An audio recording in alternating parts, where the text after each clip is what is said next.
दर्यापूर तालुक्यातील येवदा येथे मुसळधार पाऊस आणि पुराच्या प्रचंड वेगामुळे लेंडी नाल्यावरील मुख्य पूल मोठ्या प्रमाणावर खचलाय. होणारा संभाव्य धोका टाळण्यासाठी जिल्हा परिषद बांधकाम विभागाचे उपविभागीय अभियंता मंगेश पुंश आणि कनिष्ठ अभियंता मुकेश रायबुले यांनी 3 ऑगस्ट पासून पुलावरील सर्व प्रकारची वाहतूक पूर्णपणे बंद केली आहे. मात्र प्रशासनाने कोणताही पर्यायी मार्ग उपलब्ध न केल्यामुळे परिसरातील हजारो ग्रामस्थ, शेतकरी आणि विद्यार्थी तसंच रुग्णांचा संपर्क तुटून जनजीवन पूर्णपणे विस्कळीत झालंय.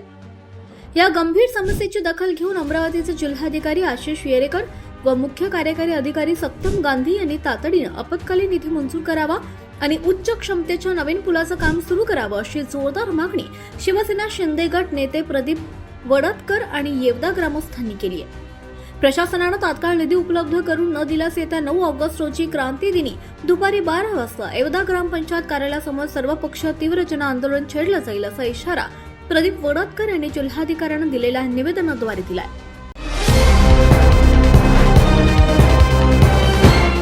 पाहत रहा फक्त जनविकास न्यूज, सत्य, संघर्ष आणि जनतेचा विश्वास.